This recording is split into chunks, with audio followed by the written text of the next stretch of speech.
네, 안녕하세요. 에듀윌에서 원포인트 레슨으로 강의를 담당하고 있는 신지원입니다. 자, 먼저 2025년 계리직 공무원 시험에 응하신 우리 수험생분들 너무나도 고생 많으셨습니다. 자, 당일 7월 5일에는 제가 짧은 총평과 함께 그리고 해설지를 먼저 배포해 드렸는데요. 이번에는 이제 해설 강의를 한번 진행하게 되었습니다. 물론 당일에 해설 강의를 먼저 이렇게 찍고 이제 업로드해 드릴 수 있었지만은 그렇지 않은 여러 가지 좀 이유가 있었어요. 일단 시험지를 받자마자 드는 생각은 이게 뭐지? 정말 너무한 거 아니야? 라는 생각이 들었고요. 그렇기 때문에 수험생분들 입장에서 생각을 했을 때 그 당일에 여러분들께서 원하시는 부분은 해설 영상도 물론 필요로 하신 분들도 있긴 하겠지만 조금 더 필요하는 부분은 이제 정답과 함께 또 그러한 난이도 높은 시험을 치름으로써 좀 여러분들께서 느끼셨을 그런 정신적인 부분이나 혹은 마음적, 심리적인 부분에 있어서 좀 더 휴식이 먼저일 거라고 생각이 들었어요. 그래서 그런 부분에 있어서도 좀 고려를 했었고, 그리고 저도 이러한 총평 영상을 위해서 자료를 준비하면서 이거는 좀 너무한 거 아니야? 라고 싶은 그런 여러 가지 문제가 있었지만 그 중에서도 특히 미리 좀 말씀드리면 9번 문제 같은 부분은 충분히 이의제기가 될 수 있는 그런 문제라고 생각을 했기 때문에 저도 최대한 좀 시간이 좀 들겠지만은 그래도 여러분들의 한 문제 한 문제가 너무 소중하고 또 그런 한 문제로 인해서 뭐 합격의 문제가 아닌 과락의 문제로 지금은 이어지고 있기 때문에 그런 부분에 있어서 문제가 없게끔 저도 최선을 다해서 검색을 하는 부분이 있어가지고 좀 이렇게 뒤늦게 영상이 올라갔다라는 말씀을 먼저 드리고 싶습니다. 그래서 자세한 사항은 저희가 이제 뒤쪽 문제풀이 해설 강의 진행하면서 말씀을 드리는 걸로 하고 우선 이제 총평 영상에서도 말씀드리긴 했지만 한 번 더 이번 출제된 컴퓨터 일반 과목의 난이도에 대해서 좀 얘기를 좀 해보도록 할게요. 이번 컴퓨터 일반의 시험 출제 난이도는 매우 어려웠다라고 다시 한번 말씀을 드릴 수 있게 되겠습니다. 그래서 시험지를 받자마자 저는 드는 생각은 이게 계리직 시험지가 아니라 어디 전생직 시험지랑 바뀌어서 출제된 게 아니야? 라는 생각이 들 정도로 너무나도 난이도가 높았다고 생각을 하고요. 또 그런 와중에 심지어 우리는 제외되었다고, 출제 범위에서 제외되었다고 생각을 했던 그런 부분이 오히려 명목상 데이터베이스라고 하는 부분이에요 라고 하지만 내용 깊숙이 보기를 보면은 그 문항 자체를 보면은 이론 자체가 완전히 자료 구조와 그다음에 알고리즘을 모른다면은 풀 수 없는 그런 문제로 출제되었기 때문에 그런 출제 범위 밖의 문제가 출제된 부분도 있고 또 여러 가지의 논란이 될 만한 문제가 있었다고 좀 생각이 듭니다. 일단 도가 지나쳤다라고 생각이 드는 문제가 좀 많아요. 뭐 여러 가지가 있긴 하지만 그 중에서 제가 보기에는 특히나 6번 같은 뭐 해싱 인덱스 같은 문제, 그리고 9번 문제도 그렇고요. 정보보호론과도 관련지어서 문제가 여러 문제 출제됐는데 그 중에서 한 문제, 그리고 스프레드시트랑 관련된 문제에서도 마찬가지다라고 느꼈습니다. 매년 이렇게 출제 범위에 대해서 말이 많잖아요. 어디까지가 대체 시험 범위이며 이 문제를 출제하실 때 어떤 기준점으로 출제를 하신 것인지 그런 부분을 명확하게 이제 정해진 부분이 없기 때문에 그런 부분이 이제 이번 시험까지 이어진 된 부분에 있어서 너무나도 속상한 부분이 정말 큽니다. 일단 6번 문제부터 한번 말씀을 드리면은 물론 출제가 되긴 했어요. 이게 어디서 출제됐냐면 정보처리 기사 자격증의 데이터베이스 파트에서 출제된 문제이기도 합니다.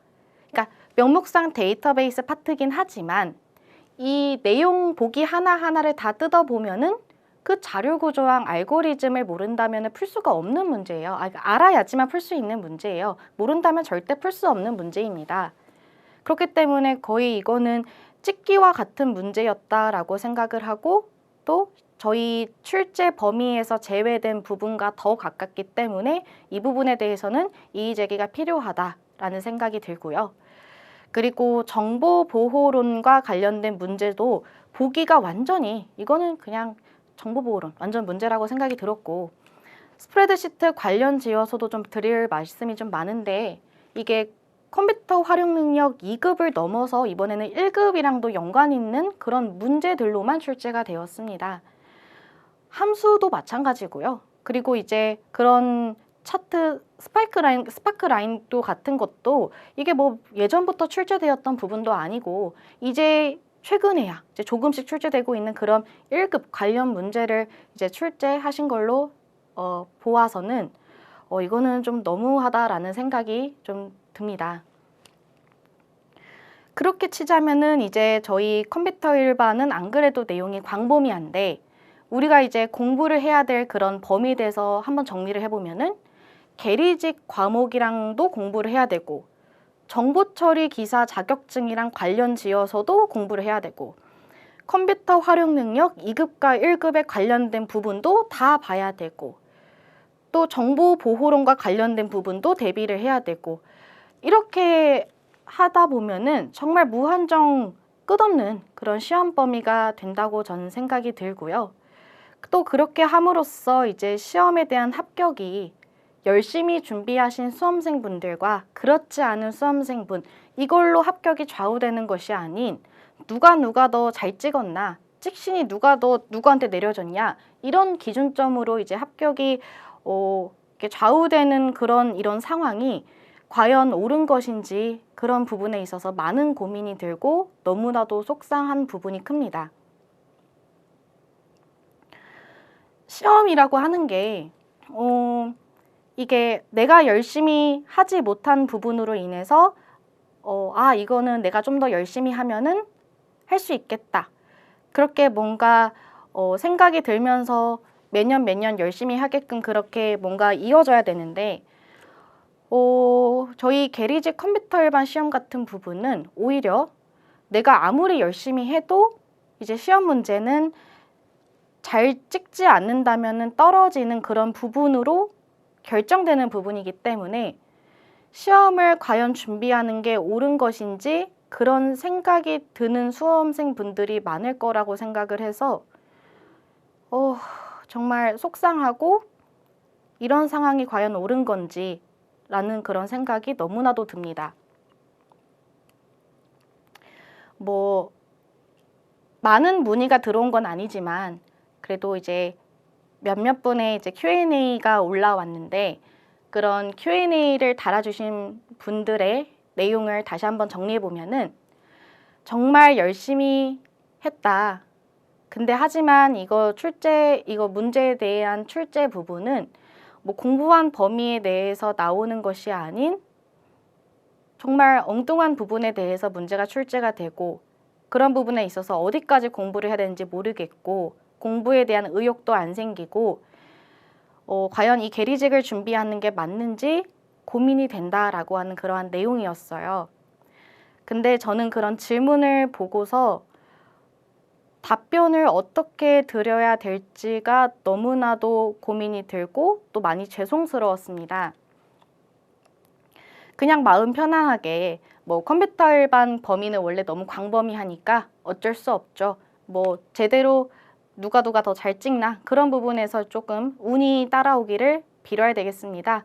뭐 이런 말로, 무책임한 말로, 저는 이 과목을 담당하는 한 사람으로서 그런 말은, 무책임한 말은 하고 싶지가 않고요. 또 그러한 책임을 저희 열심히 준비하신 수험생분들께 떠넘기기 싫습니다. 시험이라고 하는 게 정말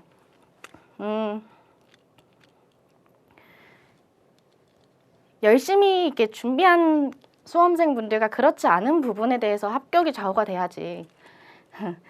어떻게 이렇게 과락에 대해서 걱정이 돼야 되는 그런 시험이 과연 올바른 것일까요? 아, 진짜 너무나도 속상합니다.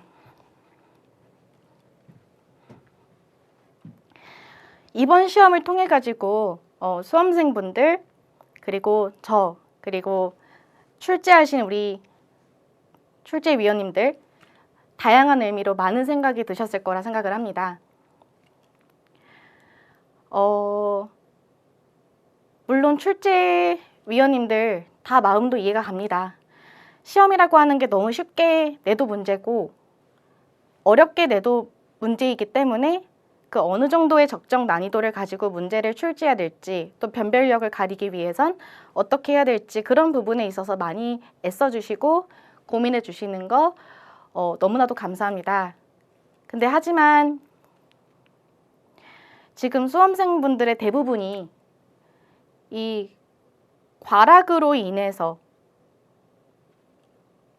시험을 볼지 말지 너무 걱정이라는 그런 부분이 더 크고 그런 계리직이라고 하는 과목을 떠나가는 그런 수험생들의 모습을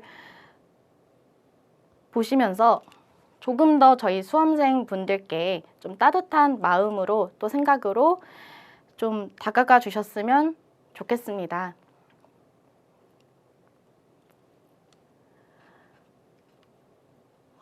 네, 그렇게 좀 해주시면은 너무너무 감사하겠고, 이 과목을 담당하고 있는 사람으로서 저도 정말 부끄럽지 않은 그런 사람이 될 수 있도록 좀 다양한 부분으로 수험생분들도 그렇지만 우리 계리직을 위해서라도 좀 더 사랑이 담긴 그런 부분으로 따뜻한 마음으로 좀 바라봐 주셨으면 매우 감사하겠습니다.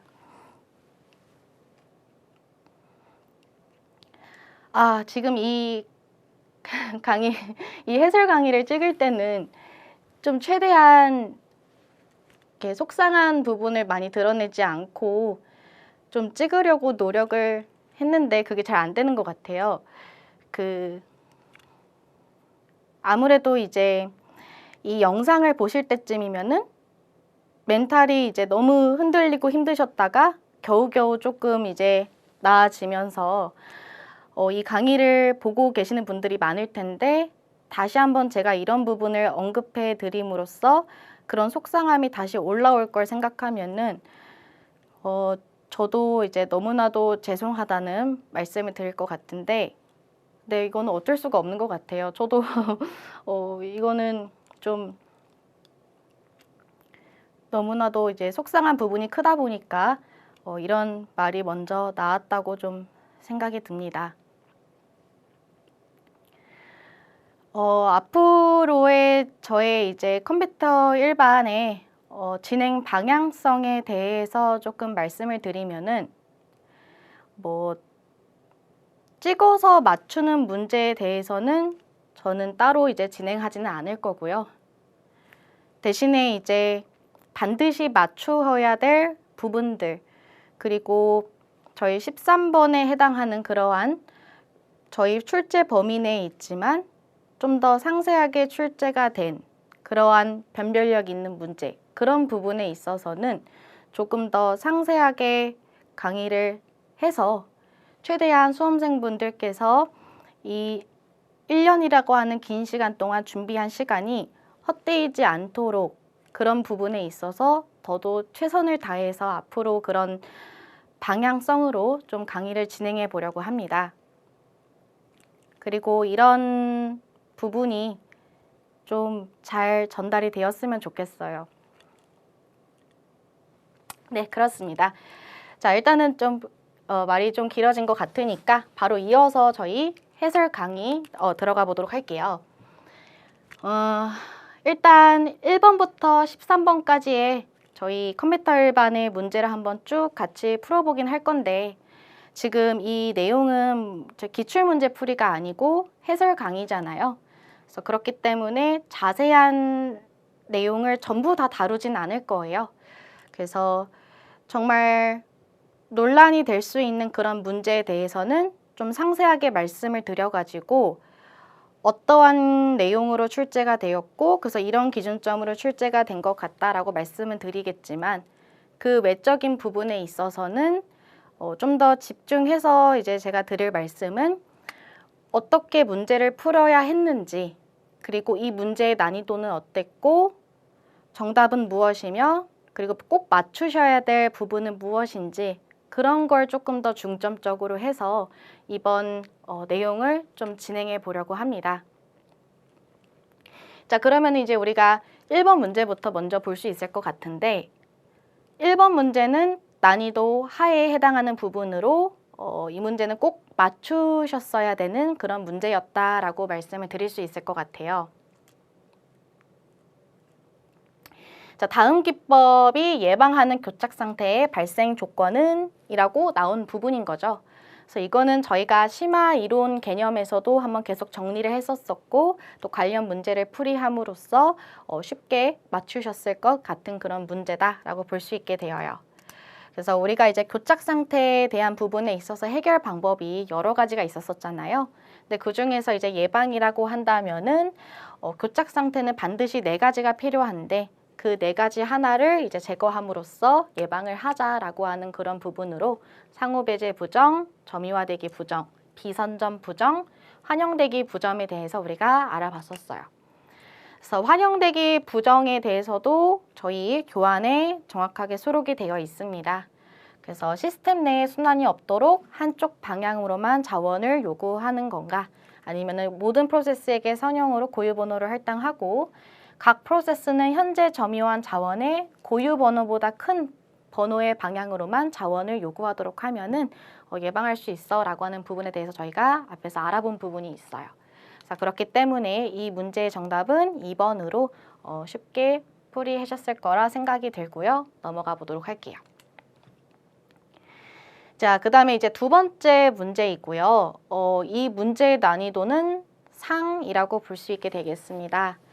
그러니까 이론 자체로는 외우다시피 하다 보면은 엄청나게 어려운 건 아니에요.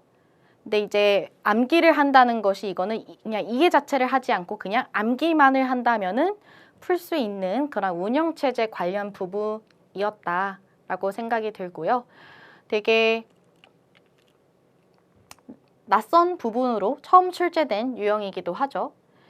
자, 근데 이제 이 문제에 대해서도 말씀을 드리고 싶은 게 이 부분에 그 관련된 게 물론 저희 운영체제 이제 대학교 수업 들을 때도 다 나오긴 합니다.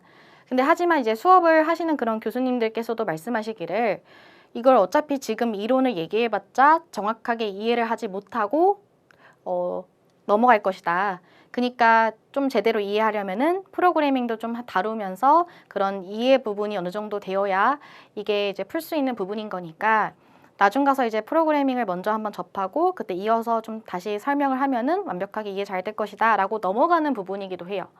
근데 이제 그런 부분이 저희 시험에 출제가 되었다라고 말씀을 드릴 수 있을 것 같고 물론 이 문제 자체는 뭐 달달달달 이해를 하지 않고 암기를 한다면 풀 수 있는 그런 부분이었기 때문에 이의제기보다는 그냥 좀 난이도가 상에 가까운 그런 문제였다라고 생각이 듭니다.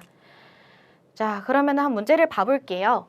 다음 검사 시점에서 자식 프로세스를 좀비 프로세스 혹은 고아 프로세스와 바르게 연결한 것은? 이라고 묻고 있습니다. 또 괄호 안에 단 부모 프로세스는 자식 프로세스의 종료 상태를 확인한 후 자원을 회수한다는 가정하이고 주어진 그림과 함께 고아 프로세스와 좀비 프로세스를 고르는 문제였다고 볼 수 있어요. 자, 이 문제에 대해서는 전공자가 아닌다면은 아예 모르는 상태로 문제를 풀이하셨을 거예요. 그렇다면은 이게 어쩔 수 없이 이 단어를 가지고 유추해 볼 수밖에 없는 거겠죠. 부모 프로세스가 있고 자식 프로세스가 있어? 그러면 자식은 일단은 그 부모 밑에 있는 것 같고 그리고 고아 프로세스야? 부모를 잃었나? 그래서 그런 부분을 좀 중점으로 찾으셨을 것 같고요. 좀비 프로세스는 뭐 이게 바이러스 걸린 거야? 뭐야? 뭐 물린 거야? 뭐야? 라고 이상하다라고 생각이 드실 거예요. 그래서 만약에 이제 수험생 분들 입장에서 제가 한번 뭐 생각을 해보면은 고아 프로세스를 한번 봤을 때 자식 프로세스 2, 3, 1이 있잖아요.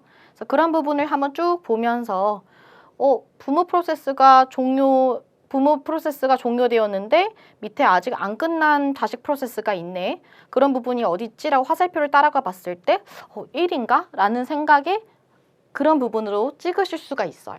그러면 이제 1, 2번을 걸러가지고 3, 4번 둘 중에 하나를 이제 찍기 문제로 고르셨겠죠. 그래서 좀비 프로세스라고 하는 게 감이 이제 잘 안 오다 보니까 3번일까 4번일까 막 고민하다가 이제 찍으신 그런 문제였을 거라고 생각을 해요. 네, 일단은 이 문제의 정답은 4번이었고 이 문제를 풀이하시려면은 부모 프로세스와 자식 프로세스가 무엇인지에 대한 간단한 이론 부분이 좀 필요했고요. 그러면서 이제 고아 프로세스와 좀비 프로세스에 대한 이론이 필요한 문제였다라는 생각이 듭니다. 자, 물론 이 문제 또 나올 것 같진 않아요. 근데 하지만 이렇게 설명을 드리는 이유는 이런 내용을 이해를 해야지만 여러분들이 풀 수 있는 부분이었다라는 것을 좀 더 알려드리기 위해서 한번 가져온 부분인 거니까 한번 간단하게 좀 말씀을 드려보도록 할게요. 자, 일단은 부모 프로세스라고 한다면은 다른 프로세스를 실행할 수 있는 코드가 안에 내장되어 있는 프로세스를 말하고요. 자식 프로세스는 이름 그대로 자식이잖아요. 그래서 부모 프로세스에 의해서 만들어진 프로세스를 자식 프로세스라고 한다라고 볼 수 있게 되어요.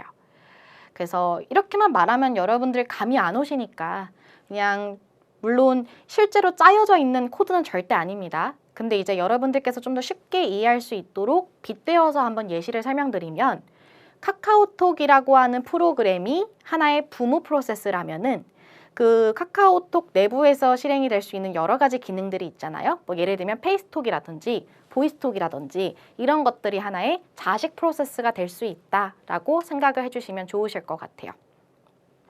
그래서 카카오톡 프로그램이 이제 실행이 되면서 이제 안에 보이스톡, 페이스톡 이런 것들이 이제 실행이 될 수 있는 거니까 부모와 자식 프로세스라고 말할 수 있게 됩니다. 그러면 이제 고아 프로세스가 무엇이냐라고 한다면은 고아, 부모를 이제 잃은 그런 부분인 거잖아요. 그래서 부모 프로세스가 먼저 이제 종료가 되어가지고 이제 자식 프로세스는 어디 돌아갈 곳이 없는 거예요. 그걸 이제 우리가 고아 프로세스라고 말을 하는 거고요. 좀비 프로세스는 자식 프로세스가 종료가 되었어요. 네, 그런데도 부모 프로세스가 뒤처리를 하지 않아서 발생되는 프로세스. 그러니까 자원을 미회수해서 발생되는 그러한 프로세스가 좀비 프로세스라고 이해해 주시면 되겠습니다. 자, 이것도 마찬가지예요. 이렇게 보고 하면은 이해가 안 되니까 좀 간단한 좀 설명을 드리면은 고아 프로세스는 마치 이런 거예요.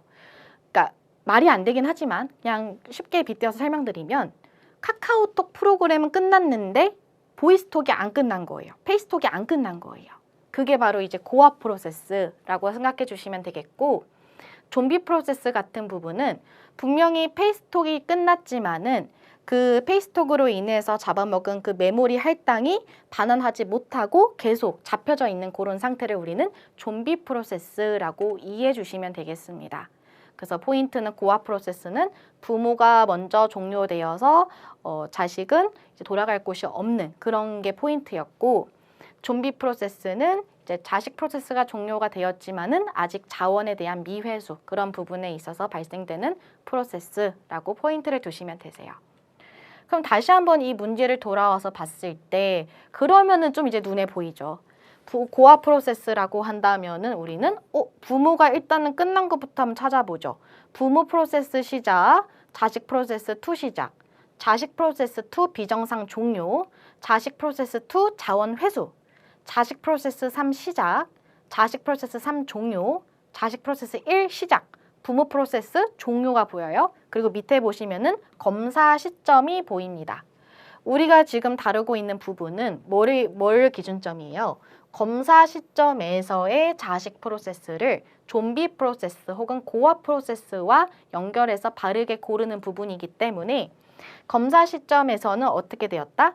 부모 프로세스는 종료가 되었지만 자식 프로세스 1은 시작이고 아직 종료가 되지 않았잖아요. 그래서 그런 부분에 있어서 이 검사 시점에 자식 프로세스 1이 고아 프로세스가 되었을 거야 라고 볼 수 있어요.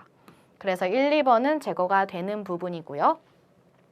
좀비 프로세스는 방금 말씀드렸다시피 자원 미회수 부분을 보시면 됩니다. 그래서 2 같은 부분은 자원이 회수가 되었어요. 근데 이제 3 같은 부분은 자식 프로세스가 종료되었음에도 불구하고 자원이 미회수되어서 이 검사 시점을 보시면은 문제가 될 수가 있는 거겠죠. 이걸 바로 좀비 프로세스라고 합니다.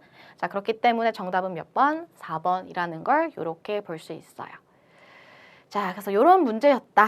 그렇기 때문에 아예 프로그래밍을 하지 않았더라면 아니면은 이런 이론을 조금이라도 이제 듣지 못했으니까 난이도가 이제 상이라고 볼 수가 있게 되는 거겠죠. 자, 넘어가고 문제 3번입니다. 자, 문제 3번은 난이도가 중에 해당하는 부분이었고요. 그리고 이러한 부분은 저희가 이제 심화 이론 마찬가지로 개념 정리하면서 또 문제풀이 하면서 많이 봤던 부분이기 때문에 이 부분도 맞추셔야 될 그런 부분 중에 하나였다라고 볼 수 있게 되겠습니다. 자, 프로세스가 요구하는 크기에 따른 메모리 영역 할당 방식으로 그중에서 가변 분할 할당을 말하고 있죠. 그래서 구성된 다음의 메모리 구조에 대한 설명으로 옳지 않은 것은 무엇입니까? 라고 주어졌어요. 근데 단 음영 처리하지 않는 부분은 프로세스 종료에 따라 이미 반납이 완료된 부분인 거고 음영 처리한 부분은 현재 프로세스가 사용 중인 영역이다 라고 볼 수 있어요. 그래서 음영 처리된 부분은 사용 중이라고 그림 속에서도 나와 있고 지금 흰 부분에 대해서 100메가, 150메가, 200메가가 이렇게 그려졌다라는 걸 볼 수 있게 되겠습니다. 자, 그러면 1번 보기부터 한번 봐볼게요. 자, 내부 단편화에 해당하는 메모리 영역의 합은 250MB. 외부 단편화에 해당하는 메모리 영역의 합은 이게 200MB라고 적혀져 있는데 이 문장 자체가 이게 무슨 말인지 모르겠어요. 우리가 보셨을 때 좀 당황스럽죠. 그렇죠? 그러니까 되게 엉뚱한 그런 내용을 담고 있는 그런 문장이라고 볼 수 있게 됩니다. 자, 우리가 이제 이거는 다 내용에서 배웠던 부분이에요. 단편화라고 한다는 것은 뭐냐면은 이게 분할된 주격장치의 프로그램을 할당하고 반납하고 이런 과정을 계속 반복을 하면서 생긴 주격장치의 빈 공간을 단편화라고 한다. 그러면서 이제 내부 단편화와 외부 단편화 우리 한번 정리해 봤었잖아요. 그래서 내부 단편화는 뭐예요? 적재를 했는데 그 남는 공간, 메모리에 남는 공간을 우리는 내부 단편화라고 말씀을 드렸었고 외부 단편화는 이제 분할된 영역이 할당된 프로그램 크기보다 더 작기 때문에 이러한 부분 자체가 할당될 수가 없어가지고 아예 그냥 빈 공간으로 남아있는 영역 이 자체가 그냥 아예 하나의 단편화가 돼버리는 이러한 영역을 외부 단편화라는 것을 이미 우리가 알아봤었어요. 근데 이제 보기를 보면은 이런 말이 나와 있는데 뭐 주어진 어떠한 프로세스도 없고 그냥 자체 띡 하고 이렇게 나온 부분이기 때문에 이건 아예 그냥 문장 자체가 그냥 옳지 않은 부분으로 출제가 되었다라고 볼 수 있게 되겠습니다. 자, 따라서 문제에서 옳지 않은 것을 물어봤기 때문에 1번이라는 걸 볼 수 있게 되겠고요. 아마 이 문제를 푸셨을 때는 1번 보기를 보고 많이 당황하셨을 거예요. 그러면서 이제 2번, 3번, 4번을 보셨을 텐데 다행히도 2번, 3번, 4번은 다 저희가 강의에서 다루었던 내용으로 출제가 되었기 때문에 그래도 이 문제 푸심에 있어서 당황은 했지만 맞출 수 있는 문제였다라는 생각이 듭니다. 그럼 2번 보기를 보면요. 새 프로세스가 300MB를 요구하는 경우 조각 모음 기능을 통해서 해당 프로세스를 배치하고 실행할 수 있다라고 되어 있는데 단어가 조금 낯설기도 하죠. 근데 이제 조각 모음이라는 단어를 한번 떠올려 보면은 조각조각 모아서 이제 하나의 영역을 크게 만들어 가지고 외부 단편화를 해결할 수 있다라고 이렇게 유추해 볼 수 있어요. 근데 이러한 단어가 이제 우리가 강의에서 어디서 알아봤냐면은 그 가변 분할 할당 방식에서 우리가 외부 단편화 해결 방법으로 쓰레기 수집 이런 통합 기법에 대해서 한번 말씀을 드린 적이 있어요. 그래서 이러한 부분으로 유사하게 출제되었다라고 말씀을 드릴 수 있을 것 같고요. 그래서 지금 당장은 이 300MB가 들어갈 수 없기 때문에 그래서 그러한 단편화를 모아 가지고 조각 모음해서 이제 이러한 새 프로세스가 배치가 될 수 있도록 해야 되는 거겠죠. 그래서 2번 보기는 맞는 말이고요. 3번, 낮은 주소에서 높은 주소로 탐색할 경우 주소가 보시면 여기 낮은 주소와 높은 주소가 보여요.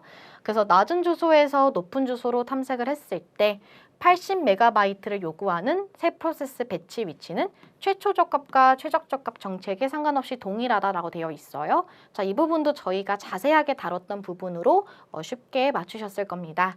자, 최초 적합이라고 하는 게 뭐예요? 들어갈 수 있는 자리라면은 제일 먼저 적재될 수 있는 그런 부분이 최초 적합이다라는 걸 알아봤었고, 그리고 최적 적합은 완벽하게 거의 램프 단편화가 적은 그러한 요청한 크기와 가장 근접한 그러한 공간에 적재가 되어지는 게 바로 최적 적합이라고 볼 수 있게 되는 거겠죠. 그래서 80MB 같은 부분은 낮은 주소로 봤을 때 100MB로서 제일 먼저 적재될 수 있고 최초 적합으로, 그리고 크기로 봤을 때도 최적 적합과 가까운 부분이기 때문에 맞다고 볼 수 있어요. 4번도 그와 되게 비슷한 부분인 거죠. 이번에는 반대로 높은 주소에서 낮은 주소를 가지고 요구하고 있어요. 그래서 그럴 때 이제 120MB를 요구하는 새 프로세스의 배치 위치는 최초 적합과 최악 적합 적책에 상관없이 동일하다라고 되어 있는데 120MB는 당연히 들어갈 수 있는 부분으로 최초 적합 맞고요. 그리고 최악 적합은 가장 큰 가형 공간에 할당하는 방식이다 보니까 당연히 맞다고 볼 수 있게 됩니다.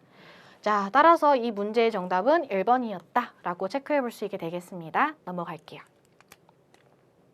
자, 그 다음에 이어서 문제 4번입니다. 이 문제의 난이도도 상이었다라고 볼 수 있어요. 물론 지금 주어진 보기를 봤을 때 mid, find, 그리고 lookup이라고 하는 함수가 보여요. 자, find, 그래요. find는 커말 2급에서도 출제가 되는 그러한 함수입니다. 하지만 이제 여지껏 저희 문제에서는 출제가 되지 않았기 때문에 제가 이러한 부분에 대해서는 따로 강의에서 다루지 않았기 때문에 좀 강의를 들으신 수험생분들께서는 놀랐을 거라고 생각을 해요. 근데 하지만 이제 mid라고 하는 함수는 관련된 문제를 계속적으로 같이 풀어봤고 또 꼼꼼히도 이론을 계속 정리해왔기 때문에 그런 mid에 대한 인수를 제대로 파악하고 계셨더라면은 이 find는 함수 이름에서도 좀 유추해 볼 수 있겠죠. 찾겠다. 뭘 찾겠냐. 근데 뭘 찾는 거에 대해서 우리가 이제 mid가 여기는 이제 원본, 여기는 시작 위치, 여기 들어갈 세 번째 인수는 몇 글자라고 하는 글자 수, 숫자라는 걸 저희가 알고 있었기 때문에 find를 통해서는 우리가 뭔가 이 보이는 글자가 있는 그 위치 값을 뽑아내는 거겠구나라는 것을 유추해 볼 수 있었다. 그래서 그런 걸로 이제 풀이를 해주셔야 되는 문제였다라고 볼 수 있게 되어요. 다행히도 이 문제는 mid랑 find를 가지고 풀 수 있는 그런 문제였기 때문에 큰 논란이 되지 않은 것 같고요. 이 lookup 같은 부분은요. 자, 제가 자료 가져왔어요. 이거 컴퓨터 활용 능력 1급에 출제되는 이거 그 함수 제가 정리해온 부분인 겁니다. find도 당연히 1급에 출제가 되어요. find 어디냐? 문자열 함수 여기 있죠. 그리고 그 lookup 같은 부분은요. 찾기와 참조 함수 중에서 여기에 있어요. 심지어 이거 커마 1급 요번에 이제 그 개편 사항이 생겼는데 그때 추가된 문제예요. 함수예요.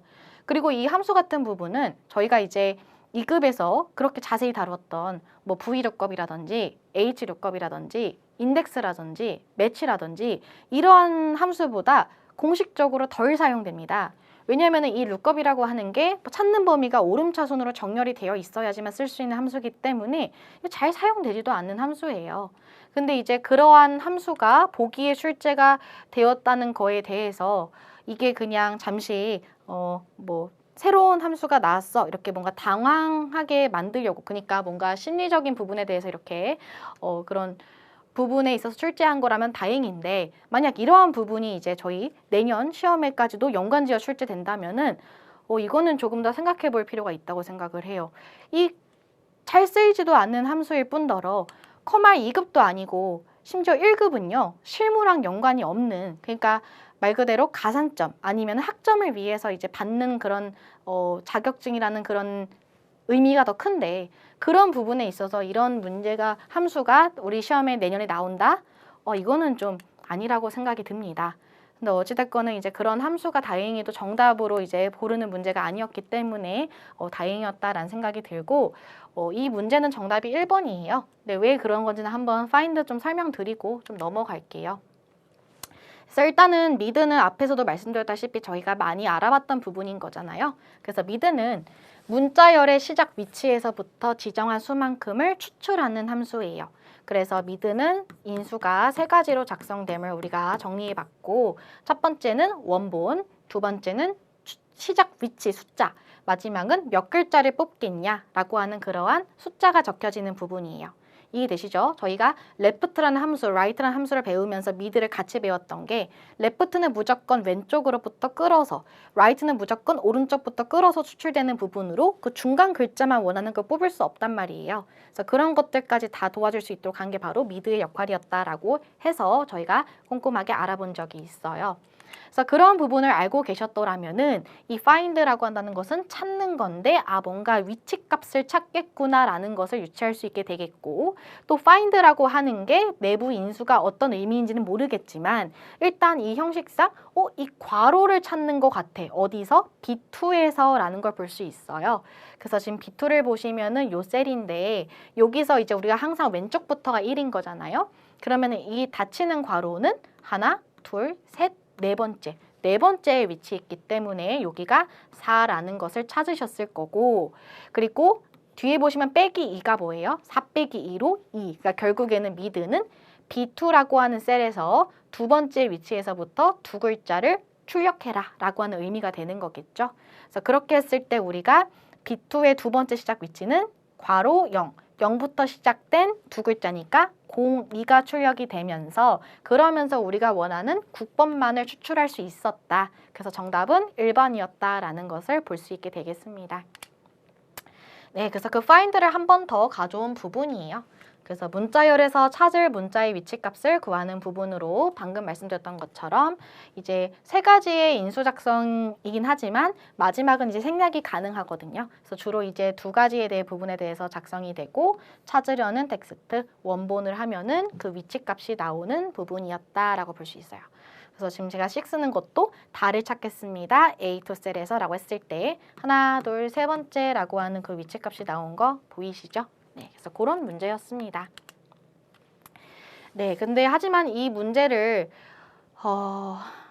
컴퓨터 활용 능력 자격증을 공부해 보신 분들이라면은 쉽게 맞추셨을 것 같고, 그리고 조금 스프레드시트라고 하는 그런 엑셀이라고 하는 프로그램이 그래도 이제 강의를 보면서 어느 정도 이제 공부를 하다 보니 감이라는 게 생겨가지고 좀 유추해서 맞추셨을 그런 분들도 계실 거라 생각을 해요.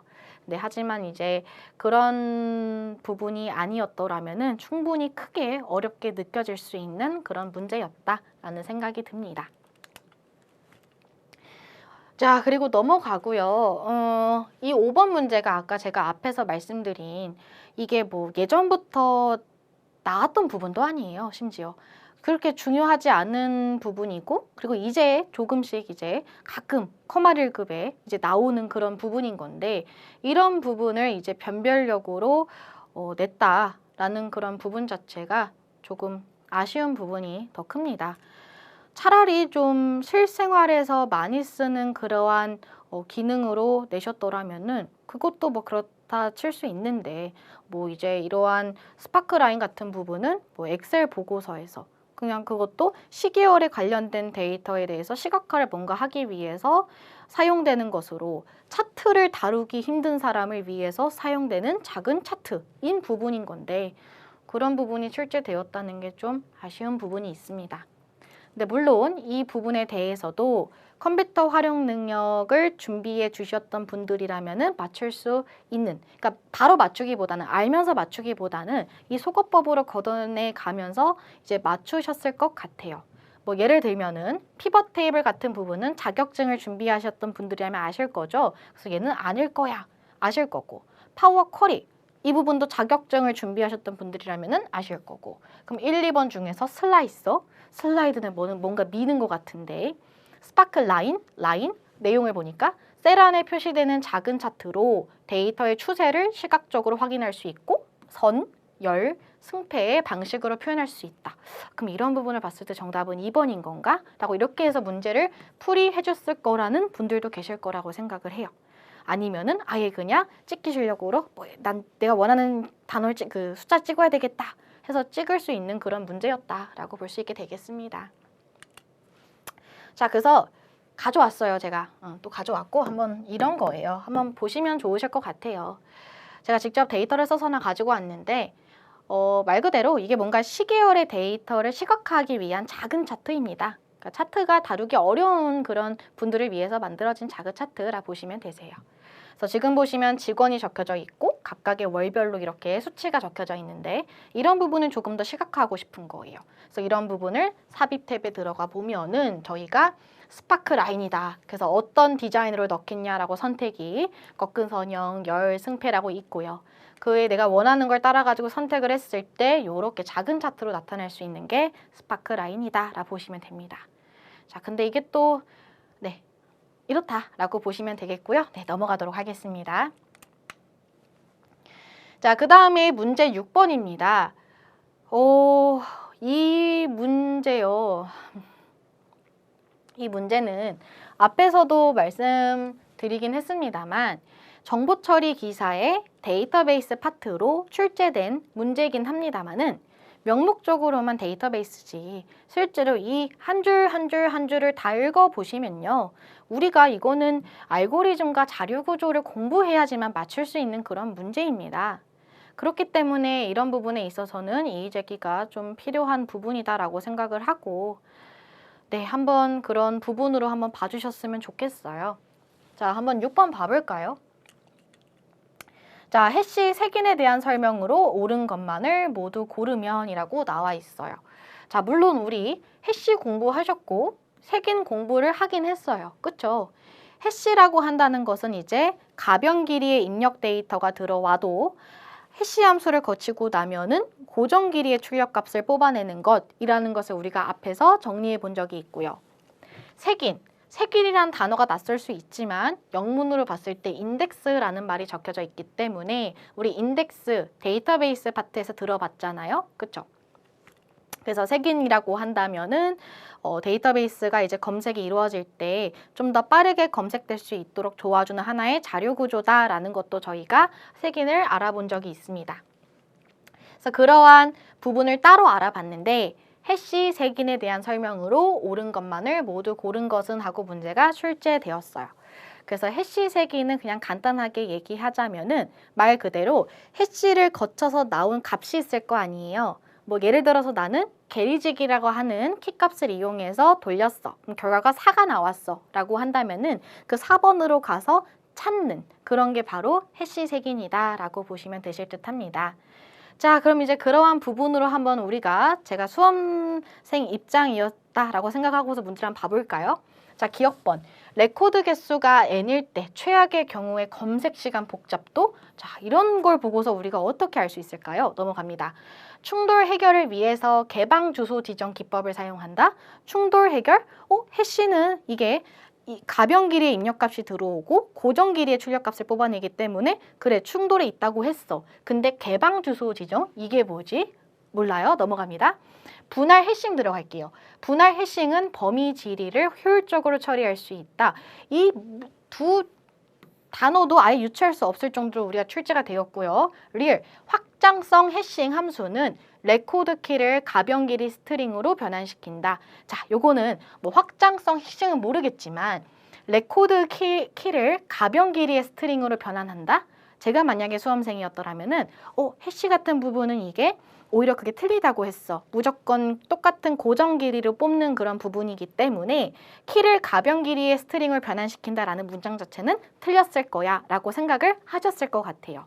그래서 이제 리을을 지워서 다행히도 리을이 2개의 복이 있었기 때문에 2번하고 4번을 지웠을 거고 1, 3번 중에 이제 고민을 하셨겠죠.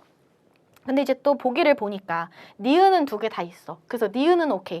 그럼 이제 기억번과 디귿번을 봤을 때 우리가 이제 이걸 보고서 검색 시간 복잡도가 무엇인지, 분할 해싱이랑 범위 지리가 무엇인지 이거를 저희가 알면서 문제를 풀 수 없는 부분이었기 때문에 1, 3번 중에 무엇일까요? 하고서 문제를 풀었을 분들이 훨씬 더 많을 거라 생각을 해요.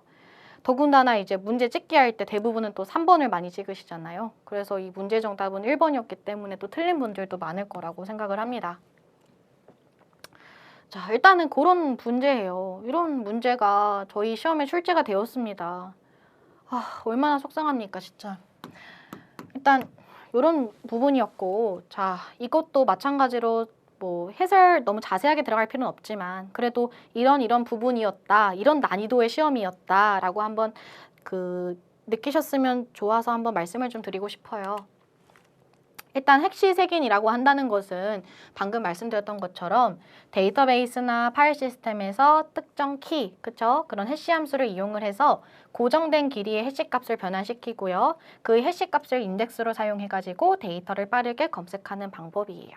그래서 쉽게 말씀드리면 뭐 게리직이라고 하는 키를 이용해서 출력을 했는데 출력값이 4가 나왔어. 그럼 그러한 4로 가서 찾는다. 그게 바로 해시 색인이라고 보시면 됩니다. 자, 근데 이제 이러한 해시라는 게 어쩔 수 없이 여러분들께서도 아시다시피 해시 뭐가 발생이 된다? 충돌이 발생될 수밖에 없어요. 입력값은 이렇게 들어와도 요만큼, 이만큼 들어와도 요만큼, 이만큼 들어와도 요만큼 똑같은 길이를 뽑다 보니까 해시 충돌이 발생될 수밖에 없습니다. 그래서 그러한 해시 충돌에 대한 해결법으로 이제 말씀을 드릴 수 있는 게 두 가지가 있어요. 체이닝이랑 개방주송법이라는 게 있습니다. 그래서 이제 니은번에 보시면 충돌 해결을 위해서 개방 주소 지정 기법을 사용할 수 있다라는 문장이 맞는 말이에요. 자, 그럼 이제 이게 무엇인지를 한번 간단하게 좀 설명을 드리면은 체이닝이라고 한다는 것은 말 그대로 체인처럼 이렇게 고리를 옆으로 이렇게 쭉 늘어뜨릴 듯한 그런 느낌이라고 보시면 됩니다. 그래서 해시 테이블의 특정 위치에 충돌이 발생이 되면은 어쩔 수 없잖아요. 이게 충돌이 발생이 될 수밖에. 그러면은 해당 버킷의 연결 리스트를 생성해가지고 충돌된 데이터들을 연결 리스트 형태로 저장하는 방식을 뜻해요. 그러니까 계속적으로 말이 안 되지만 4번으로 계속 이제 뭔가 이제 결정이 되어 버린다면은 그걸 덮어쓰기 해버리면 문제가 생겨버리잖아요. 그래서 이거를 가지고 체인처럼 4번에 뭐 1, 4.2, 4.3, 4.4 이런 식으로 n개의 데이터라면 4.n개까지 나오게 되겠죠. 그래서 그런 식으로 해가지고 좀 충돌을 피하자라고 말하는 게 체이닝이다라고 보시면 되겠고요. 개방주소법이라고 한다는 것은 해시 테이블의 특정 위치에 충돌이 발생되면은 다른 빈 위치를 찾아가지고 데이터를 저장하는 방식이에요. 그러니까 얘 같은 부분은 똑같은 계속적인 사가 나왔어. 충돌이 났어. 그러면은 쭉쭉쭉쭉쭉쭉쭉 이게 순차적으로 내려오면서 빈 공간을 찾아가지고 거기다가 저장하는 방식을 뜻합니다. 그래서 그런 부분으로 인해 가지고 저희 니은번은 맞다라는 것을 이렇게 볼 수 있을 것 같아요. 자, 근데 그렇게 했음에도 불구하고 이게 문제가 크게 이게 발생이 될 수 있단 말이에요. 그래서 그럴 때 이제 우리가 최악의 경우다라고 해서 말하는 경우가 바로 이 검색 시간 복잡도라고 보시면 되실 듯 합니다. 그래서 시간 복잡도라고 한다는 것은 현재 상황에서는 검색 알고리즘이 데이터를 찾는데 걸리는 시간을 말하는 거고 주로 이제 빅 O라고 해요. O가 크잖아요. 그래서 빅 O 표기법으로 사용해서 표현을 한다. 그래서 이렇게 했음에도 불구하고 정말 최악의 경우에는 그러한 검색 시간의 복잡도는 이렇게 나타날 수 있다라고 얘기를 합니다. 자, 그렇기 때문에 기억과 니은이 맞기 때문에 정답은 1번이었다라고 이렇게 얘기를 할 수 있을 것 같아요. 자, 그러면 이제 우리가 디귿번과 리을번을 이제 한번 봐볼 건데 왜 틀리냐? 자, 우리가 뭐야 이거 또 나오네요. 죄송합니다. 자, 디귿번, 그죠? 분할 해싱. 이 분할 해싱이라고 하는 단어보다는 이제 주로 많이 나오는 단어가 파티션 해싱이라는 단어를 좀 더 많이 쓰긴 해요. 그래서 우리가 파티션이라고 하는 단어는 어디서 들어보셨나요? 우리가 이제 컴퓨터 구조 파트에서 레이드 한번 설명드리면서 이 두 가지를 절대적으로 헷갈리시면 안 됩니다 하고 말씀을 드린 적이 있어요. 그래서 레이드 같은 부분은 이제 연결하는 거였더라면은 이제 파티션은 우리 왜 화장실도 파티션으로 구성이 되어 있어 칸칸마다 이게 나뉘어져 있지 않냐. 그래서 쪼개는 거다라고 말씀을 드린 적이 있습니다. 그래서 그러한 파티션 해싱이라고 비슷하다고 생각해 주시면 되세요. 그러니까 이게 무슨 말이냐면은 그 데이터를 검색을 할 때요. 검색을 할 때 사람의 입장에서는 이게 논리적으로 한 개의 테이블에서 이제 검색이 되어진다고 느껴져요. 근데 이제 이 파티션 해싱 같은 부분은 테이블을 물리적으로 쪼갠 거예요. 쪼개어서 이제 저장을 했는 거고 그런 해싱으로 인해 가지고 해시를 통해서 나온 부분으로 검색을 하겠다. 그게 바로 파티션 해싱입니다. 그래서 키를 해시 함수로 변환한 값을 기준으로 데이터를 여러 파티션에 나누어 저장하는 방법. 말 그대로죠. 파티션을 쪼개어서 저장하는 방법이다. 그래서 해시 함수를 거쳐가서 나온 그 부분을 가지고 이제 검색을 하겠다라고 보시면 좋으실 것 같아요. 그래서 그게 바로 분할 해싱이라고 하는 것이고요. 범위질이라고 한다는 것은 쉽게 말하면 저기 SQL에서 그 between and 배우신 적 있죠? 뭐 between 1 and 10 하면은 1부터 10까지 그런 범위를 말하는 그런 거라고 생각해 주시면 되세요. 그렇기 때문에 분할 해싱은 쪼개어져서 저장이 되고 그 해싱을 통해서 나온 값을 가지고 찾는 거잖아요. 근데 이제 이 범위지리 같은 부분은 연속적인 범위이다 보니까 그런 부분에 있어서 오히려 맞지 않다라는 그런 해석으로 들어갈 수 있어서 효율적으로 처리할 수 있다라는 것은 옳지 않다라고 볼 수 있게 됩니다. 그래서 디귿번은 틀린 거고요. 리을번은 뭐 아까 말씀드렸다시피 그렇게 유추하셨을 거라고 생각을 해서 정답은 1번이라고 볼 수 있게 됩니다. 이 말씀만 이거 말만 들어봐도 이거 여러분들 어떻게 느끼셨나요? 확실한 자료 구조, 이거 알고리즘 문제입니다. 자, 근데 이런 문제를 이제 저희에게 냈다는 그런 부분이 다시 한번 또 속상한 부분이 크네요. 네, 이렇게 말할 수 있을 것 같고요. 넘어가고 문제 7번입니다. 자, 7번 문제는 보기 4개 중에서 우리가 확실하게 배웠던 이론을 가지고 맞출 수 있게끔은 구성이 되어 있었어요. 그래서 이 부분에 대해서 문제를 맞추신 분들이 많으실 거라 생각을 하지만 1번, 2번, 3번 보기가 쉽지만은 않았다라는 그런 생각이 듭니다. 그렇기 때문에 저는 난이도 상이라고 말씀을 드릴 수 있을 것 같고 대신에 이제 맞추신 분들 만났을 거다라고 말할 수 있는 그런 우리의 자료를 한번 보고 갈게요. 우리가 이제 원부의 후 다조라고 하는 그러한 재미난 그런 부분까지도 계속 말을 하면서 원부 제3정규형은 뭐예요? 이행적 함수 종속이 제거된 정규형을 우리가 말한다라고 앞에서 알아봤었잖아요. 그래서 예를 들어서 학번이 학과를 결정해. 근데 또 여기서 학과가 등록금을 결정하네. 그러면 학번이 등록금이 결정이 되잖아. 학번을 보고서 등록금이 결정이 돼버리네. 라고 하는 이러한 이행적 함수 종속을 제거해서 테이블을 쪼갠다. 그런 게 바로 우리가 제3정규형이다 라는 것을 앞에서 알아본 적이 있어요. 그럼 이제 그런 부분으로 한번 접근을 한번 해보자고요. 자, 우리가 이제 요 주어진 함수 종속을 봤을 때 A가 B를 결정한다고 되어 있어요. 자, A가 B를 결정해. 근데 A, B가 C를 결정한대요. 여기서 조금 당황하셨을 것 같아요. 자, A를 보고서 B를 알 수 있는데 그런 A, B가 모여가지고 뭐를 또 결정할 수 있다? C를 결정할 수 있다라고 되어 있고요. 또 뒤쪽을 보면은 C를 보면 D를 결정할 수 있어 라고 되어 있어요. 그럼 여기서 C가 D가 결정된다. 이런 그림이 나왔겠죠. 그럼 여러분들께서는 1번 보기, 2번 보기, 3번 보기가 헷갈리더라도 우리가 그동안 여지껏 원부의 후 다조라고 하는 걸 제대로 암기를 하셨더라면 이해를 해주셨더라면은 이런 걸 보고서 relation R은 제3정규형을 만족한다라는 것이 잘못되었음을 바로 구하실 수 있었을 겁니다. 자, 그렇기 때문에 정답은 4번이 되겠고요. 그 C에서 D 이런 모습을 보고 정답이 4번이었다는 걸 잘 구하셨을 거예요. 자, 그러면 이제 나머지 보기도 뭐 지금 상황에서 이걸 해석을 한들 뭐가 중요하겠냐마는 그래도 한번 간단하게 보고 가면은 함수 종속이 A가 C를 결정한다가 성립된다라고 되어 있잖아요. 그래서 이걸 가만히 보면은 A를 보면 B를 알 수 있대요. 근데 이제 이런 게 묶여서 C를 알 수 있대요. A가 B를 아는 거니까, 그쵸? 그런 부분을 봤을 때 유추해 보면은 A가 C를 결정한다라고 말할 수 있게 되는 거겠죠. 그래서 그런 부분에서 1은 맞다고 볼 수 있고요. 2번, A, B가 D가 성립된다. 앞에 거와 동일한 부분인 거죠. A, B를 보고서 C가 결정이 되는데 그러면 당연히 얘를 보고서 얘도 알 수 있는 거 아니야? 라고 하는 그런 게 성립된다라고 얘기할 수 있고요. 그리고 이제 우리가 후보키라고 한다는 것은 유일성과 최소성을 둘 다 만족을 해줘야 돼요. 그쵸? 근데 지금 보시면은 A가 어떻게 되어요? B도 알 수 있고 그런 A로 C도 알 수 있고 D도 알 수 있어 라는 부분이기 때문에 최소성과 유일성 둘 다 만족을 해서 A는 R의 후보키이다 라고 말할 수 있게 되는 겁니다. 자, 그래서 이런 부분이었다라고 말씀을 드릴 수 있게 되겠습니다. 네, 넘어가 보도록 할게요.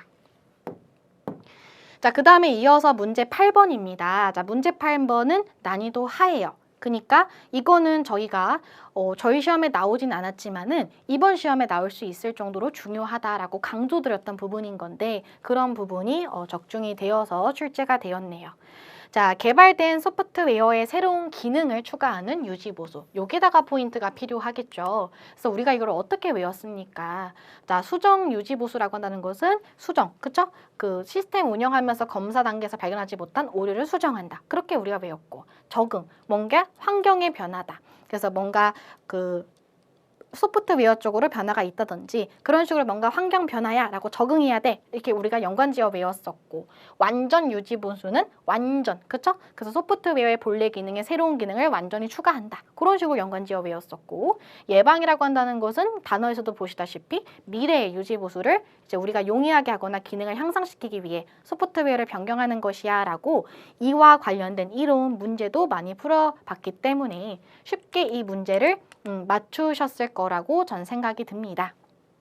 자, 그렇기 때문에 이 문제의 정답은 완전 유지보수로 3번이었다 라고 체크해 볼 수 있을 것 같아요. 네, 넘어갈 거고요. 자, 그 다음에 이제 9번입니다. 이 9번 문제에 대해서는 저는 좀 할 말이 많아요. 그래서 한번 저는 이의 제기를 한번 해볼 예정입니다.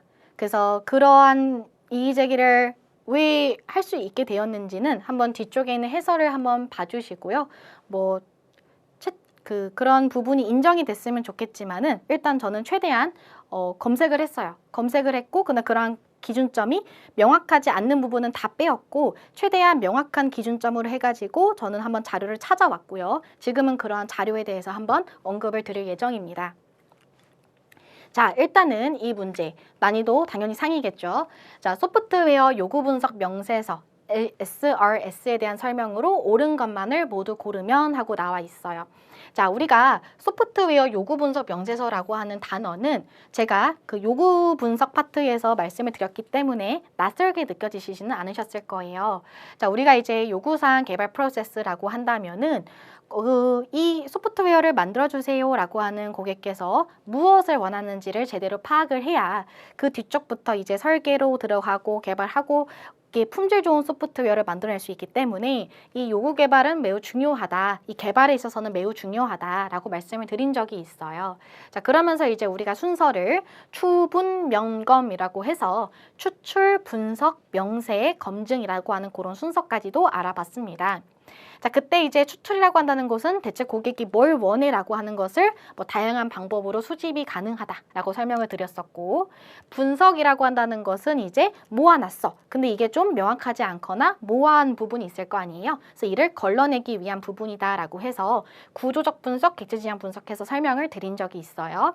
자, 그 다음에 이제 세 번째는 요구사항 명세라고 했었었고 이제 여기서가 이제 그에 해당하는 부분이 되는 거겠죠. 그래서 이제 다 걸러내고 요구사항 명세라고 한다면은 요구사항을 체계적으로 분석하고 승인될 수 있도록 문서화해야 된다. 그래서 요구사항 명세서 작성 및 템플릿을 준수해야 된다라고 말씀을 드렸고요. 그리고 이해 관계자들이 이해할 수 있도록 명확하고 일관성 있게 문서화를 해야 되고 향후 변경 가능성을 고려한 요구사항 추적성이 확보되어야 되고 그리고 요구사항 명세서에는 기능과 비기능은 당연히 포함이 되어야 되고 그 외쪽으로는 뭐 테스트, 보안, 품질, 인터페이스, 응답 시간, 처리량이 들어가야 된다라고 말씀을 제가 드린 적이 있어요. 그렇죠? 그래서 결국에 이제 요구사항 명세서 같은 부분은 이 시스템이 과연 고객이 원하는 게 무엇인지, 그러니까 무엇을 해야 되는가를 기준점으로 이 사용자와 그리고 개발자 사이 간에서 명확히 이해하고 그리고 일치된 목표를 가질 수 있도록 작성된 하나의 그런 부분, 문서화가 SRS라고 보시면 좋으실 듯 합니다. 자, 근데 이제 이 부분에 대해서 저희 시험에 뭐가 나왔냐면은 잠시 앞으로 돌릴게요. 자, 여기 안에 들어갈 수 있는 내용이 무엇인지 골라라 라고 하는 부분이었습니다. 자, 그러면 이제 제가 수험생 입장이라고 생각을 해가지고 한번 보기를 봐볼게요. 자, 그러면은 일단은 요구 분석이라고 한다는 것은 무엇에 대한 개념이었지? 라고 하는 초점으로 시작을 하셨을 거예요. 그쵸? 자, 그렇기 때문에 우리가 기억번을 봤을 때 시스템에 영향을 주는 제약 조건을 기술한다 라는 부분인데 이 부분에 대해서 제가 그 교환에 적어 드렸는지 모르겠지만은 이 제약 조건이라고 하는 게 결국에 뭐예요? 이 시스템은 이러한 뭔가 하드웨어적이라든지 소프트웨어적이라든지 이런 부분은 이렇게 되어야 돼. 왜? 이런 부분이 제대로 명시되어 있지 않으면 나중 가서는 이게 큰 문제가 발생될 수 있는 거잖아요. 그래서 그러한 부분에 대해서 기술을 해가지고 정확하게 이거는 무엇이야 라고 넣어놓는 게 맞기 때문에 기억번은 맞다고 볼 수 있게 됩니다. 자, 근데 이제 이런 부분을 고르는 게 조금 헷갈리셨을 것 같아요. 자, 그 다음에 니은. 시스템의 자료 구조에 대한 명세를 기술한다. 자, 자료 구조라고 한다는 것은 what이 아닌 어떻게라는 부분에 대해서 더 가깝기 때문에 얘는 이제 아니다라는 것을 알 수 있었을 거고요. 자, 그 다음에 디귿번. 사용자의 인터페이스에 대한 명세를 기술한다. 자, 요거 우리 정답에 아니라고 나왔잖아요. 근데 제가 왜 이거는 맞다고 생각이 드는 건지 조금 이따 보여드리는 걸로 하고, 리을번, 시스템의 인수를 위한 테스트 기준을 제공한다. 자, 시스템 인수, 기능과 비기능, 그쵸? 테스트하는 부분인 거죠? 그런 부분을 위한 테스트 기준도 당연히 제공을 해야 나중 가서 이런 테스트 했을 때가 올바른 것이야 라는 것을 정확하게 판별할 수 있기 때문에 얘도 맞다고 볼 수 있게 됩니다. 자, 그렇기 때문에 물론 이런 부분을 봤을 때 기억과 리을로서 그래서 우리가 정답이 2번이라는 걸 볼 수 있게 되는데 저는 근데 그렇게 생각해요. 니은은 아닌 게 확실하지만 기억과 리을은 물론 확실한 정답이 될 수 있지만 디귿도 될 수 있겠다라는 생각이 들어요. 자, 지금부터 왜 그런 건지를 한번 설명을 드릴게요. 자, 우리 사용자 인터페이스에 대한 명세를 기술한다. 자, 우리가 사용자 인터페이스라고 한다는 것은 이 시스템을 사용하기 위한 사용자 간의 소통, 그쵸? 이 사용자가 이 시스템을 사용하기 위해서는 어떤 기능이 필요해 라는 그런 부분이에요. 뭐 예를 들면은 뭐 로그인을 할 때는 아이디하고 비밀번호 이런 게 적는 칸이 있어야 돼 라고 하는 이런 기능이 있잖아요. 이런 기능을 말하는 게 바로 사용자 인터페이스예요. 근데 이제 이러한 사용자 인터페이스는 제가 좀 이따 찾아 보여드리겠지만 저도 기준점을 명확하게 한번 찾아봤거든요. 이게 명세, 심지어 거기 그대로 영어도 적혀져 있어요. 명세를 기술해야 된다라고 하는 그 문장 자체가 그대로 템플릿에 준수되어 있습니다. 자, 이게 만약에 문장 자체에서 뭔가 이제 그냥 사용자 인터페이스가 아니라 뭔가 그 세밀한 사용자 인터페이스에 대한 명세를 기술해야 돼 라고 한다면은 완전히 옳지 않겠죠. 왜냐하면은 이 사용자 인터페이스라고 하는 게 여기서 말하는 게 아까 말씀드렸던 것처럼 뭐 로그인을 하기 위해서는 뭐 아이디하고 비밀번호 적는 그런 게 필요해. 어떤 기능이 필요해. what이랑 가깝기 때문에 이거 소프트웨어 요구 분석 명세서에 적게끔 되어 있어요. 근데 하지만 좀 더 세밀한 이러한 사용자 인터페이스에 관련 지어서 뭐 예를 들면은 버튼이 어떻게 구성이 되어야 되고 어떤 색상으로 이제 구성이 되어야 되고 이러한 세밀한 부분에 있어서는 설계 단계에서 진행이 되는 것이 맞습니다. 그렇기 때문에 세밀한이라는 단어가 없고 그냥 사용자 인터페이스에 대한 명세를 기술한다라고 적혀져 있기 때문에 저는 맞다고 생각이 들고요. 그리고 이러한 문장 자체가 심지어 어디에 적혀져 있냐면은 저희 기준, 표준이 되는 부분이 있죠. ISO, IC, IEEE 여기 29148 여기에 정확하게 템플릿에 명시가 되어 있어요. 자, 이게 뭐냐면은 한번 설명드릴게요. 우리가 이제 IEEE라고 한다면은 그 통신에서 한번 들어보셨잖아요. 전기전자공학자 협회예요. 그쵸? 그래서 시스템 및 소프트웨어 공학 분야에서 이제 요구사항 엔지니어링 프로세스를 다루는 국제표준 요구사항의 추출, 분석, 문서화, 검증 및 유지관리 방법을 포괄해서 관리하는 것이고 특히나 29148, 그죠? 지금 말하고자 하는 여기는 이러한 요구사항과 관련된 특히 소프트웨어 요구사항 명세서 국제표준이랑 관련된 그러한 협회라고 보시면 좋으실 듯 합니다. 그래서 제가 그냥 이런저런 뭐 일반 교재에 수록되어 있는 내용을 가지고 이의 제기하는 것은 좀 아니라고 생각을 해가지고 정확한 규정으로 명시되어 있는 또 누구나 이걸 인정하는 그러한 협회 기관에서 나온 그런 기준이면 좋겠다 해가지고 정말 많은 검색을 했고요. 그래서 이런 사이트에 들어가서 제가 기준 템플릿을 하나 다운받았습니다.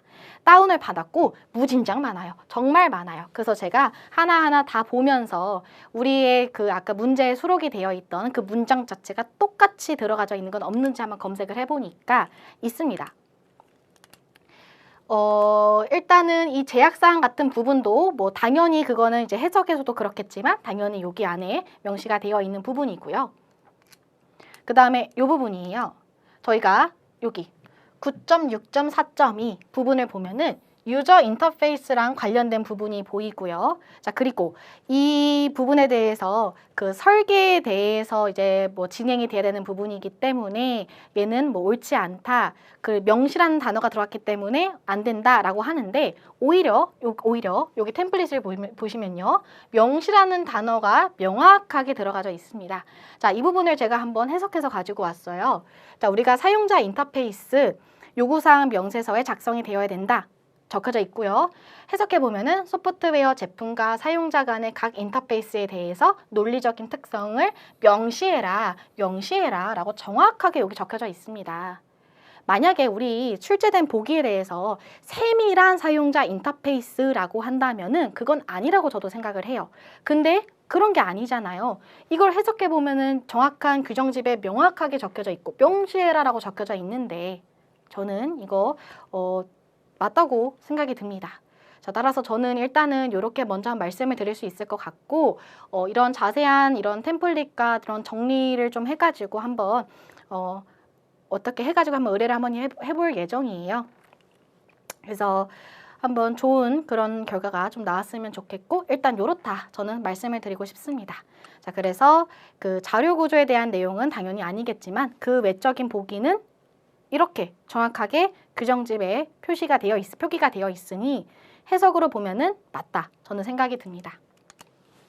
네, 일단 넘어갈 거고요. 자, 그 다음에 이어서 문제 10번입니다. 자, 난이도 상과 관련된 부분이고요. 제가 아까 정보보호론과 관련된 그 문제 중에서 좀 너무했습니다 라고 생각이 들었던 부분이 바로 이 부분이라고 볼 수 있어요. 물론 버퍼 오버플로우가 뭔지를 좀 이렇게 아셨더라면은 1번 보기를 보고서 확실하게 아니야 라는 것을 알 수 있었겠지만 일단은 2번 보기는 와 진짜 너무 이건 뭐 너무 말도 안 되고요. 3번 보기도 이걸 어떻게 이제 알 수가 있겠습니까? 그래서 일단은 제가 이 버퍼 오버플로우라고 한다는 것은 한번 그 스위치 제밍이랑 관련된 문제를 풀이하면서 한번 이제 언급을 들었던 것 같고 또 심플러딩 얘기하면서도 한번 비슷하게 예시를 한번 드렸던 것 같아요. 그래서 버퍼 오버플로우 이건 이름만 봐도 좀 알 수 있잖아요. 버퍼, 임시 저장하는 공간이 오버플로우, 넘쳐나는 그런 거다라고 보시면 되세요. 그럼 이 넘쳐나는 게 결국에는 양이 많아서 넘치는 거지 이 뭔가 데이터 유형에 있어서 뭐 인트라든지 캐릭터라든지 더블이라든지 이러한 데이터 유형에 대해서는 불명확한 정의로 인해서 발생되는 공격은 아니다라고 유추해 볼 수는 있어요. 그래서 그런 부분으로 이제 한번 세모 표시를 하셨을 거고 2번, 3번 자체는 아예 건들지도 못했을 거고요. 4번을 보면 우리가 그래도 나름 힙 배웠어요. 힙이라고 하는 게 그래도 우리 동적 데이터 구조라는 걸 배웠기 때문에 쭉쭉쭉 읽다 보면은 힙 오버플로우 공격에 힙에 요청되는 메모리는 레코드의 연결 리스트와 같은 동적 데이터 구조를 위해 사용된다. 그래서 이거는 맞는 것 같아 하고서 이렇게 표시를 하셨을 거란 말이죠. 자, 그러면서 이제 우리가 옳지 않은 거니까 얘는 확실하게 아니다라는 걸 볼 수 있겠죠. 자, 그렇기 때문에 1번, 2번, 3번 중에서 고르셨을 거고 찍어가지고 맞춘 분 계시거나 아니면은 대략적인 그냥 좀 시험에 어느 정도의 감이라고 할까요? 그런 감이 생겨가지고 유형은 아닌 것 같은데 해서 고르신 분들도 계셨을 거라 생각을 합니다. 자, 그래서 얘는 정답은 1번이에요. 그래서 버퍼 오버플로우는 말 그대로 그 프로그램이 할당된 메모리의 영역, 버퍼보다 더 많은 데이터를 쓰려고 할 때 발생되는 그러한 보안 취약점이라고 보시면 됩니다. 네, 그래서 만약에 내가 뭐 숫자 100 정도를 뭔가 저장하기 위한 메모리를 잡았어. 근데 이제 그 이상을 요구해. 그런 식으로 뭔가 데이터의 유형이기보다는 데이터 길이 그런 거라 좀 더 가깝기 때문에 옳지 않은 것은 정답 1번이었다라고 봐주시면 되겠고요. 자, 2번은 뭐 해석하지도 않을게요. 이거는 저희가 볼 정도의 그런 난이도가 아니고 심지어 3번도 마찬가지긴 하지만 이게 그냥 한번 설명드리면 스택 버퍼 오버플로우의 공격은 set UID가 설정된 루트 권한의 프로그램을 공격 대상으로 할 수 있다라고 되어 있죠. 그러니까 해석하면 그 말이에요. 우리가 루트 권한 프로그램이다라고 한다면은 그 마스터 권한이라고 보시면 되세요. 그래서 set UID가 설정된 거라면은 그 마스터 권한 프로그램을 공격 대상으로도 할 수 있어 라고 하는 부분이었다라고 보시면 되겠습니다. 네, 그래서 정답은 1번이었고 매우 난이도가 높은 그런 부분이었다. 많은 분들께서 좀 틀릴 수 있는 그런 문제였다라는 생각이 들고요. 자, 그 다음에 11번 들어갑니다. 자, 이 문제는 그래도 저희가 많이 이론을 접해보았고 여러 가지 문제를 풀어보았는데 그 안에서 다 이제 풀 수 있게끔 보기가 잘 구성이 된 좋은 문제라고 볼 수 있어요. 자, 그래서 적중했다라고 한번 가져와 봤고 문제를 보면은 정보보호의 3요소인 기밀성, 무결성, 가용성에 대한 설명으로 옳은 것이 무엇인지를 묻는 문제였습니다. 자, 1번. 스니핑은 가용성에 대한 공격이다. 이거는 정말 저희가 무진장 많이 설명을 드렸어요. 기밀성이라고 하는 게 뭐예요? 이거는 1급 기밀이어야 돼. 너랑 나만이 알아야 돼. 그러니까 인증된 사람만이 알아야 된다. 볼 수 있어야 돼야 되지.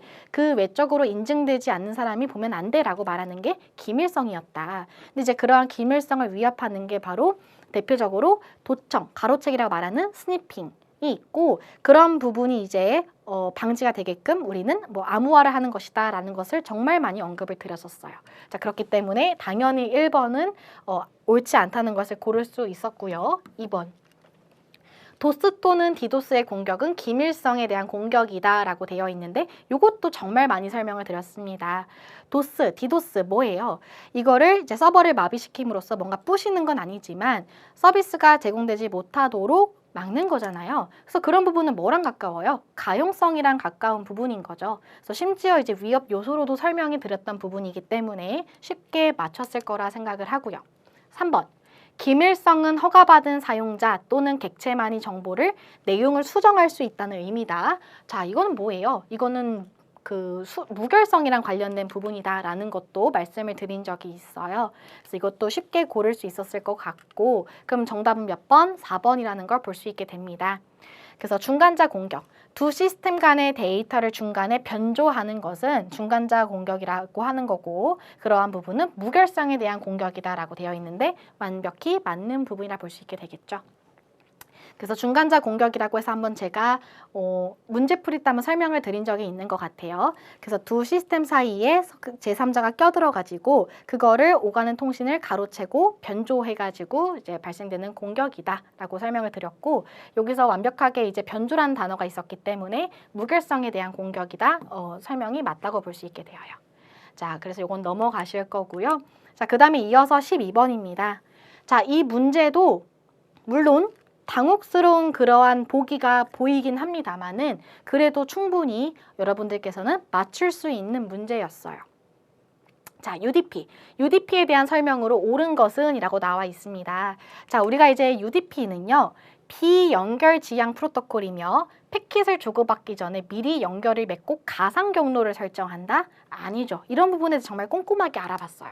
그래서 UDP는 전송 계층 프로토콜로서 얘는 이제 비신뢰적이다, 비연결형이다, 너무나도 귀에 딱지가 얹도록 말씀을 드렸었고 그래서 얘는 TCP 사용할 때보다 어떨 때 주로 빠른 전송을 요구하는 서비스에서 사용될 수 있으며 실시간의 전송에 적합하다. 그리고 심지어 UDP 같은 부분은 가상내선 방식이 아니고 데이터그램 방식을 이용합니다 라고 말씀을 드린 적이 있어요.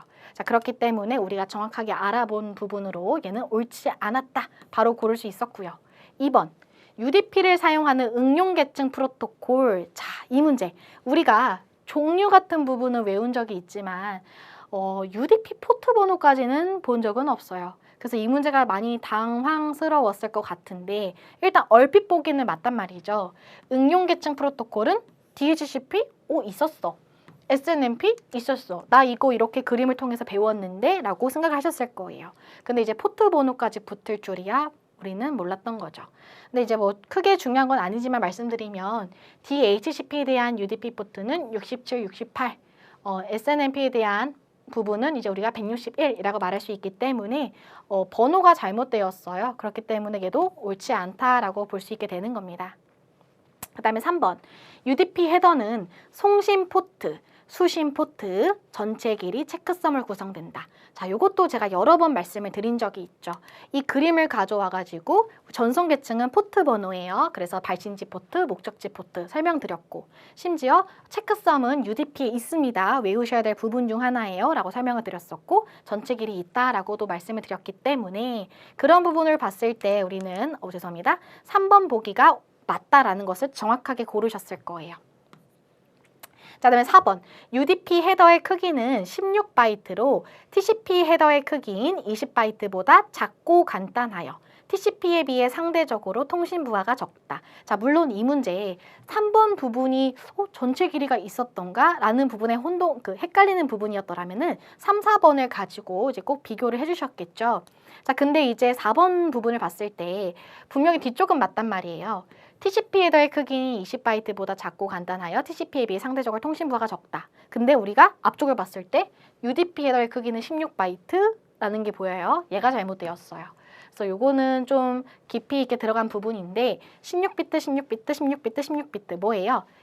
총 8바이트랑 관련된 부분인 거죠. 그렇기 때문에 잘못된 부분이었다라고 설명이 들어갈 수 있게 되겠습니다.